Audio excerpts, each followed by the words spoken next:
आभार व्यक्त करते हैं, शुक्रिया अदा कर रहे हैं। हमारा नाम है प्रशांत किशोर और हम नेता ना हैं। अभी कहत रही यहाँ के कि कोई पूछला सके भाई एमपी एमएलए हवन ना तो सुधार कैसे दी, तो हम तो भैया एमपी एमएलए छोड़ दिए, हम तो मुखिया सरपंचों नहीं थी, हम कुछो नहीं ना। हमारे बाबूजी मंत्री रहन, विधायक हवन। हमारे तो हम साधारण परिवार के लड़के, हमारे दादा मजदूर थे, बैलगाड़ी चलाते थे, बाबूजी यहाँ डॉक्टर थे, साधारण परिवार के लड़के पदयात्रा कर रहे। वोट नहीं की मांगो, दल बनैले ही नहीं की तो वोट मांगब कैसे?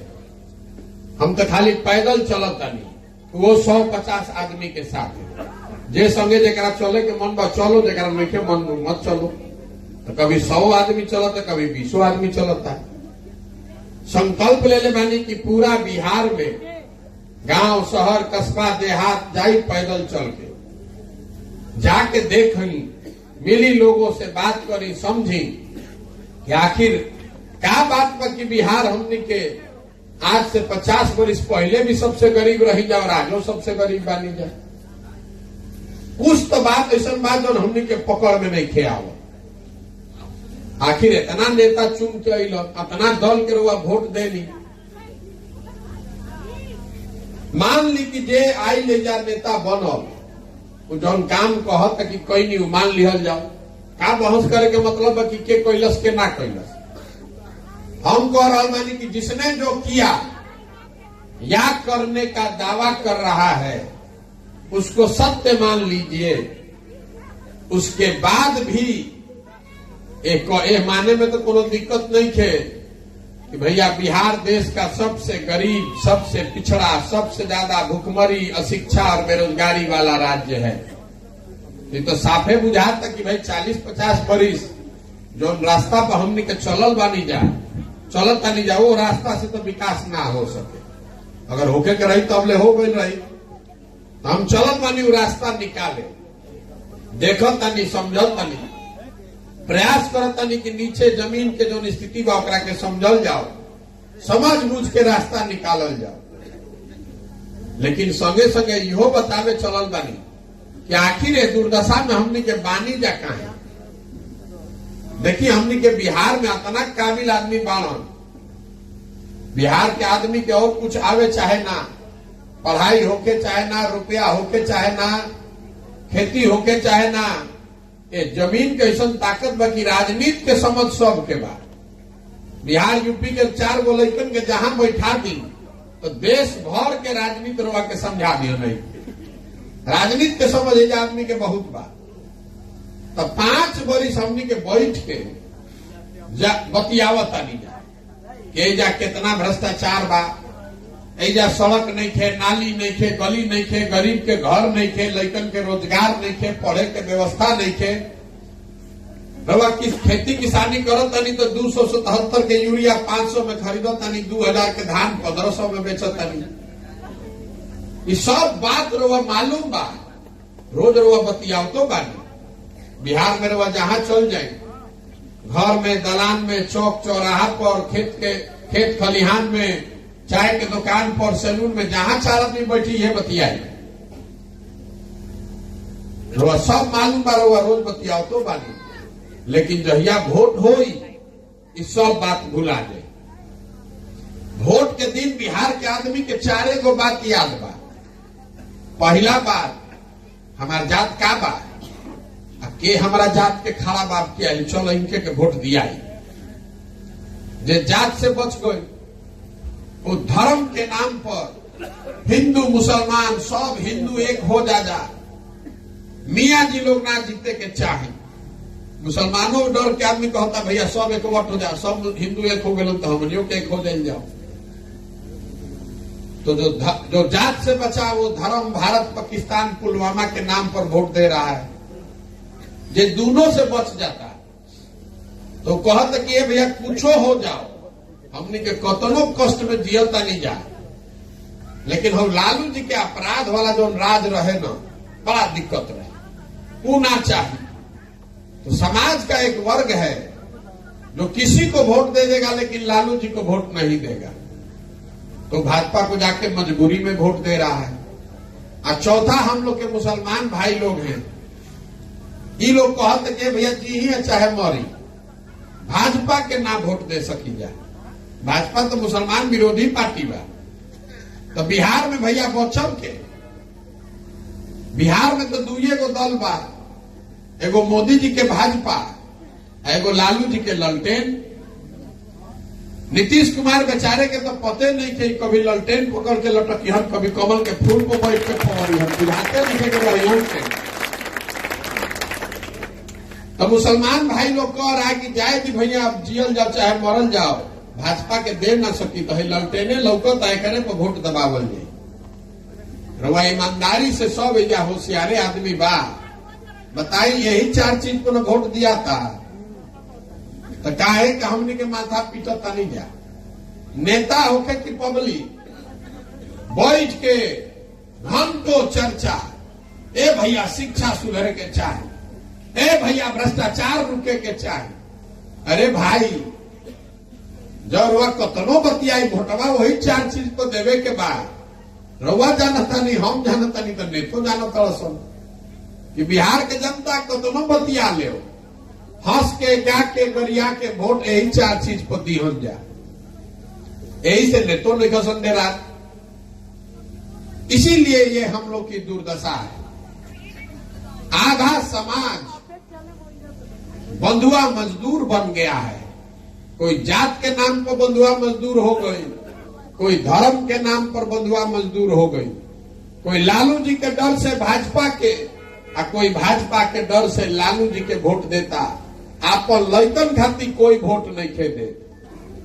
यही से ही दुर्दशा बा। तो हम पैदल चलतनी, गांवे गांवे जातनी, लोग के हाथ जोड़तनी, वोट नहीं मांगो, ये बताने के लिए कि अगर आप अपना और अपने बच्चों की चिंता नहीं कीजिएगा तो लिख कर रखी, कोई दल कोई नेता आपकी चिंता नहीं करेगा। काहे करेगा भाई? जब रउआ अपन लड़का के चिंते नहीं थे तो कोनो दल कोनो नेता काहे रहो चिंता करी। हम पैदल चलते हैं, 100 गो लड़का आगे दौड़त सब, आधा लड़कन के शरीर पर शुद्ध कपड़ा नहीं थे, लड़कन के पैर में चप्पल नहीं थे। राव लड़का पढ़े जाता तो पढ़त नहीं थे, वो जा खिचड़ी खाता पिलुआ वाला, रउआ होकर चिंते नहीं थे। अरे भाई, रउआ प्रशांत किशोर के क्या जरूरत है में?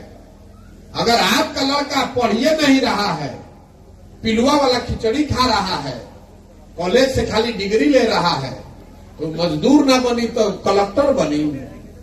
ये बुझाए के चाहिए ना रउआ। रउआ बुझात काहे नहीं के? रउआ तो जात धर्म पुलवामा चाइना के झंडा लेके घूमता है। रउआ अपन लड़का के चिंता कहाँ बा? यही से ही दुर्दशा बा।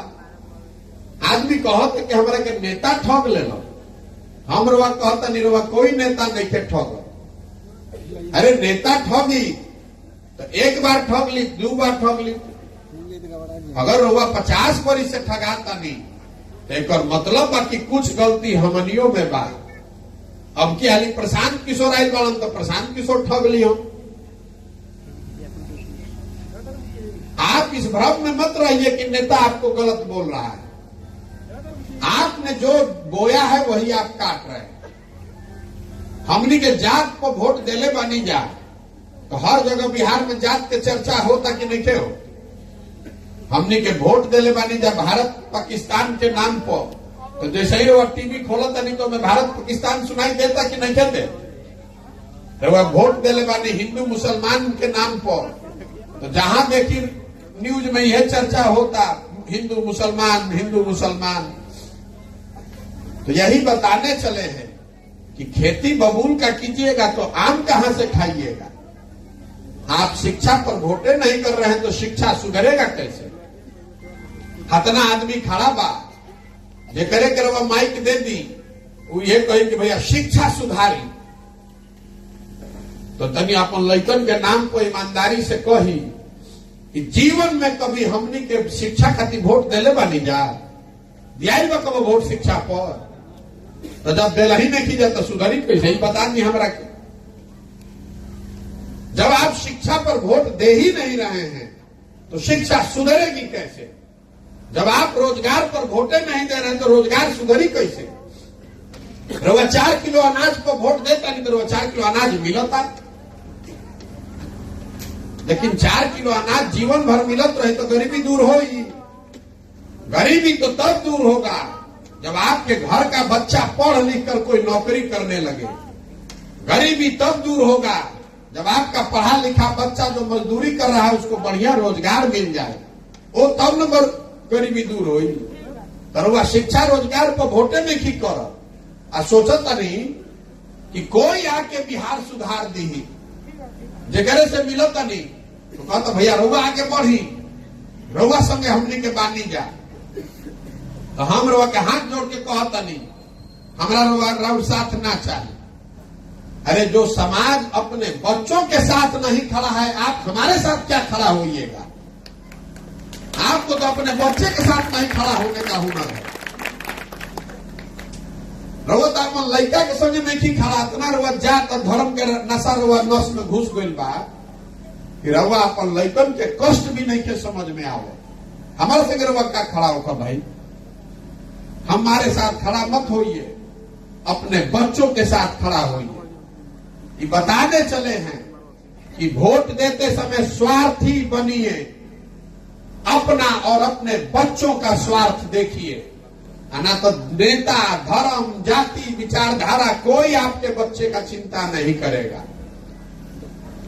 देखिए जरा बुझाता कि एक कोई आई हमने के सुधार दी तो मोदी जी याद बाड़ा न 14 में मोदी जी आइलन, हम ही प्रचार करत रही। यूपी में, बिहार में आदमी नाम ना जानत रह, नारा रवा सुनले हो कब हर हर मोदी, घर घर मोदी हमारे लिखल है। घरे घर मोदी जी के आदमी जान गई बाड़ा, हमारा से मारा मारी करतन आदमी। तारा बुझाता मोदी जी यहाँ न तो देश मजबूत हो जाए, पूरा भारत के विकास हो जाए। अब मोदी जी के आवे से विकास भइल कि ना वो छोड़ दी के बहस में पड़ी। अरे विकास हुआ कि नहीं छोड़ दीजिए, बिहार में कुछ काम हुआ कि नहीं इसको भी छोड़ दीजिए। आपको खुली चुनौती देकर जा रहे हैं। 9 वर्ष से मोदी जी प्रधानमंत्री बाड़ा, 9 वर्ष में रोज रोवा के टीवी से बतावल जाता कि मोदी जी तो सुतते नहीं, 16 घंटा काम करत हो भाई। लेकिन 9 वर्ष में उसी मोदी जी ने बिहार के विकास के लिए, बिहार के स्थिति पर समीक्षा के लिए एक बैठक तक नहीं किया है। अगर पहले बार हमारा के कटिंग दिखा दी, हम काल से मोदी जी के झंडा लेके फिर चले के तैयार हैं। 9 वर्ष में इस आदमी को, जिस दल को आपने 40 में 39 एमपी जिताकर भेजा है, हमने के एगो बैठकों भर वोट नहीं की जाते ले, एगो बैठकों भर वोट नहीं की जाते ले। बताई तो तनी हमरा के जितना इधर बीजेपी के वोटर बाड़न।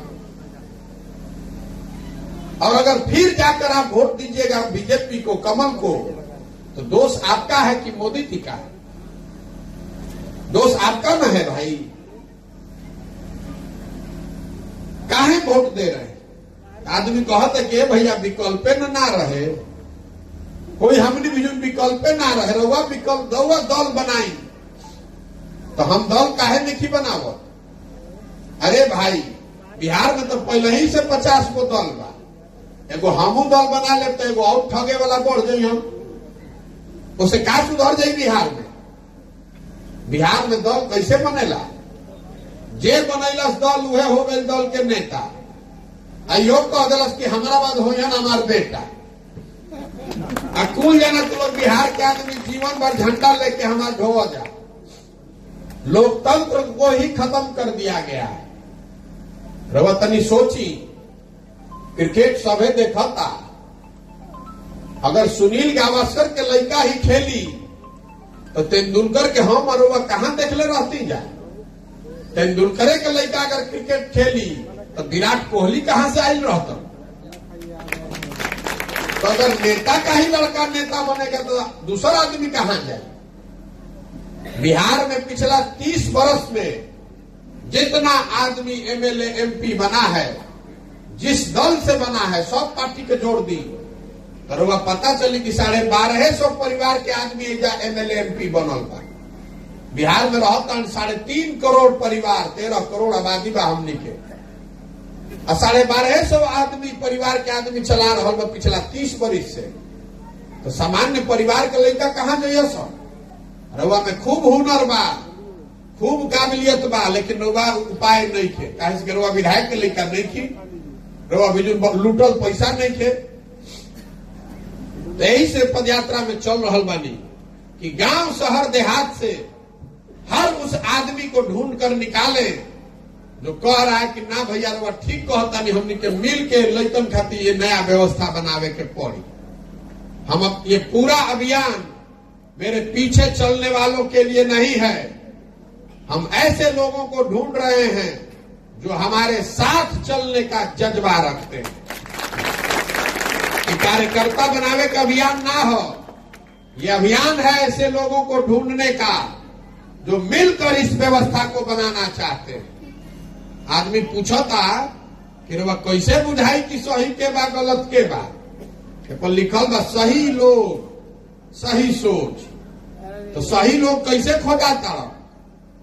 हम रवा के बताओ तनी कि हम कैसे सही आदमी ढूंढता नहीं। रवा दही घर में जमता, दही में से मक्खन कैसे निकालीला? मथ के। दही में मक्खन है लेकिन निकली तब जब दही के मथ हो। तो समाज भी जमे हुए दही के जैसा है, इसमें सही लोगों का कमी नहीं है। जरूरत इस बात का है कि गांवे गांव जाके मथ के ऐसा आदमी के निकालल जाओ, ओकरा के हाथ पकड़ के भरोसा दिलावल जाओ कि भैया आओ, लगाओ अपन कंधा। पैसे का चिंता मत कीजिए, संगठन रणनीति का चिंता मत कीजिए, वो चिंता अपने भाई अपने बेटे पर छोड़िए, अपने बच्चे के लिए खड़े होइए। अगर खड़ा हो कि हम बनावतानी व्यवस्था, आप खड़े होइए, हम बनाते हैं रणनीति आपके जीत का। आप खड़ा होइए, हम करते हैं व्यवस्था आपके लिए पैसे का। रवा खड़ा तो हो कि अपना लड़का खाती, यही पूरा प्रयास है। अब रउआ बताई कि प्रयास होके के चाहिए कि ना होके के चाहिए? होके के चाहिए कि ना होके के चाहिए? हम रउआ से वो सवाल पूछो, वोट अभी देवे के बाद सबके हाथ उठा के, जरा हाँ बोले के मन हो कि वो हाँ बोली, जरा ना बोले के बाद ना बोली, लेकिन हाथ सबके उठे के चाहिए। कैमरा लागल बा मेरे 3 गो, रिकॉर्ड होके के चाहिए। ना तो आदमी कहें कि हमारा गांव में आई कहां रहो। पिछले 30-40 सालों में हम लोगों ने जिसको भी वोट दिया, किसी ने बिहार और बिहार के बच्चों की चिंता नहीं की। अब समय आ गया है कि जिस राज्य बिहार को सारे दलों ने, सारे नेताओं ने न सुधर पाने वाला राज्य मानकर छोड़ दिया है, उसको सुधारने का जिम्मा आप उठाइए, बिहार की जनता उठाए। और हम लोग अब अभी हाथ नहीं उठावे के सवाल पूछे थी, बिहार के सुधारे के जिम्मा उठावे के बाद अपना कंधा पर, और सुधारने के लिए मिलकर सब लोग, जो रास्ता गांधी जी ने दिखाया, गांधी जी आगे आगे चले, पीछे से पूरा समाज चला, तो अब न देश को आजादी मिला। तो बिहार के लोग मिलकर अपने और अपने बच्चों के लिए जनता का विकल्प बनाए, जनता का सरकार बनाए। आप बताइए कि हमनी के सब के मिलके जनता का विकल्प बनाना चाहिए कि नहीं बनाना चाहिए? सबके बोले के बाद बनावे चाहिए कि ना बनावे चाहिए? बने चाहिए ना भाई। आदमी कहता कि अच्छा मान ली भैया कहला हमनी के बना लिहल जाये, तो चुनाव कैसे जीतल जाये? हमनी के साधारण आदमी, हमनी के राजनीति के कोनो समझे नहीं थे, दल है नहीं थे, तो चुनाव कैसे जीतल जाए? आपको वो भी बताने आए हैं कि चुनाव कैसे जीता जाएगा। देखिए, लोकतंत्र में जिसका बटन आप दबाते हैं वही राजा बनता है। जन बल के आगे कोई बल नहीं है। एक बार रउआ खड़ा हो जाइए, संकल्प ले लीजिएगा कि जात पर नहीं, धर्म पर नहीं, भारत पाकिस्तान पुलवामा पर नहीं, 5 किलो अनाज पर नहीं, नाली गली पर नहीं, वोट सिर्फ पड़ेगा शिक्षा और रोजगार पर। तो आप में वो ताकत है, रउआ वो दल बना सकता नहीं, व्यवस्था बना सकता नहीं कि बिहार में किसी भी बच्चे को पढ़ाई और रोजगार के लिए बाहर नहीं जाना पड़ेगा। आज हमरा के तनिको मन का जानता, ओकरा मालूम बा कि प्रशांत किशोर के और कुछ आवे चाहे ना, चुनाव लड़ावे आवेला। पिछला 10 साल में जिस दल का, जिस नेता का हमने हाथ पकड़ा है, वो चुनावे नहीं हारा है। तो अब की हाली संकल्प ले ले बानी, किसी दल का नहीं, नेता का नहीं, आपका हाथ पकड़े और भरोसा रखिए आपको भी हारने नहीं देंगे। हम उनमें से नहीं हैं जो लड़ने के लिए लड़ता है। हम अगर लड़ने आए हैं तो वह मान के चली कि अगर के जीते के खाका पूरा दिमाग में बना के आई बने। ये सोच समझ कर आए हैं इसको जीतने के लिए कितना पसीना बहाना पड़ेगा, कैसी व्यवस्था बनानी पड़ेगी, कितना संसाधन लगाना पड़ेगा। आप खाली अपने बीच से सही आदमी चुनकर निकालिए, जिसको भी बिहार का समाज चुनकर निकाल देगा, वो गरीब हो, अमीर हो, अगड़ा हो, पिछड़ा हो, हिंदू हो, मुसलमान हो, जे करे के सब मिल के निकाली, वो करे के पीछे सारा जन सुराज के ताकत, शक्ति, पैसा, बुद्धि सब लगावल जाए और आपके सहयोग से उसको जिता कर लाए, तभी बनेगी जनता की सरकार। एकर नाम का बा? जन सुराज। जैसा कोई बतावल अभी, स्वराज तो मिल गई, सुराज नहीं खे मिलल। स्वराज ना हो, सुराज हो। सुराज के कर रवा तो सब दल के नेता के, सब नेता दल के वोट दे के देख लेनी, तब प्रशांतो किशोर के वोट दे तो कोनो फायदा नहीं है। इस बार जनता की सरकार बनाइए, अपनी सरकार बनाइए, अपने बच्चों के लिए सरकार बनाइए। यही से कर नाम बा जन सुराज, जनता का सुंदर राज। ये प्रयास में निकलल बा। रवा से वोट हम मांगत नहीं थी, चंदा हम कोई के ली ना, आपन चाय पानी खिचड़ी टेंट तंबू लेके अपने चलता नहीं। और वह नजर घुमा के देख ली, कहीं एगो फोटो भी आपन ना लगाए। आपसे मांगने आए हैं आपका आशीर्वाद। ये कठिन काम है, 50 बरिस का जमा हुआ काई है। जैसे काई छोड़ावे खातिर बैठ के ईटा से रगड़ के छोड़ावे पड़ेला, वैसे ही गांवे गांव जाके समझावे पड़े। ये करने के लिए भगवान की कृपा चाहिए और आपका आशीर्वाद चाहिए। अगर आपको लगता है कि जो हम काम कर रहे हैं ये ठीक काम है, बिहार के समाज और बच्चों के भले के लिए है, तो एक बार हाथ उठा के आशीर्वाद दी। बानर और आशीर्वाद होके ना प्रयास, हो ना प्रयास भाई। अब एक अंतिम बात कह के खत्म। देखिए, हमने के बिहार से बाहर लेकर जाता सब, कोई बाहर जाता पढ़े खातिर, मजदूरी करे खातिर, तो सभे कहता बिहारी मतलब बेवकूफ, बिहारी मतलब अनपढ़। ये शब्द बिहारी गाली बन गया है। जहां जाइए बिहार के नाम पर लोगों को जलील किया जा रहा है। अरे भाई, हम और आप बेवकूफ नहीं हैं, बिहार के सब लोग बेवकूफ नहीं हैं। यहाँ के नेताओं ने, यहाँ के व्यवस्था ने हम लोग को बेवकूफ बना दिया है। एक बार रउआ खड़ा हो जाइए और नया व्यवस्था बनाइए अपने और अपने बच्चों के लिए। तो इस धरती में इतनी ताकत है, अरे यहाँ तो देवताओं को भी आकर ज्ञान मिला है। 1500 साल तक इस देश के केंद्र बिंदु में रहा है बिहार, राजनीति यहां से चली है।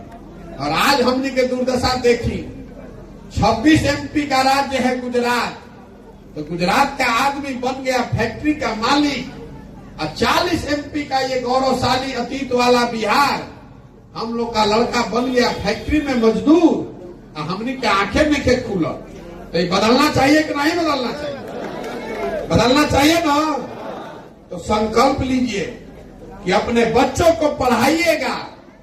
और आज के बच्चे, बिहार के बच्चे पूरे भारत में घूमकर मजदूरी करने के लिए नहीं पैदा हुए हैं। ये संकल्प लीजिए।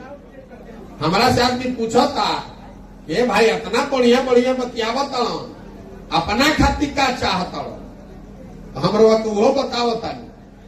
बहुत आदमी के बुझाते कि हमारा सरकार बनावे के बाद, मुख्यमंत्री बने के बाद, तो वह हमरा के जानत नहीं थी। हम इतना छोटा सपना लेकर नहीं पैदा हुए हैं। अगर सरकार में आवे के रही तो नीतीश कुमार के नाव रोजे डगमगाता, बेचारे फोन करते बा उनकी, आइए कल उनके सरकार में शामिल हो जाएंगे। ये सरकार बनाने का अभियान नहीं है। सरकार बनाने का सपना लेकर नहीं आए हैं। ये सपना लेकर आए हैं कि अपने जीवन काल में देश के सबसे गरीब और पिछड़े राज्य बिहार को देश के अग्रणी और समृद्ध राज्य के तौर पर देखें। ये सपना लेकर आए हैं कि एक दिन हमारे जीवन काल में ऐसा भी दिन आना चाहिए जब गुजरात, महाराष्ट्र, पंजाब से लड़के आकर बिहार में रोजगार करें, तब मानेंगे कि बिहार में विकास हुआ। होना चाहिए कि नहीं होना चाहिए? आप बताइए। होना चाहिए ना? ओके ना प्रयास? एक बार हम नारा लगाएंगे इस जमीन के सम्मान में। मैं बोलूंगा जय बिहार, आपको बोलना है जय जय बिहार। जय बिहार, जय बिहार, जय बिहार।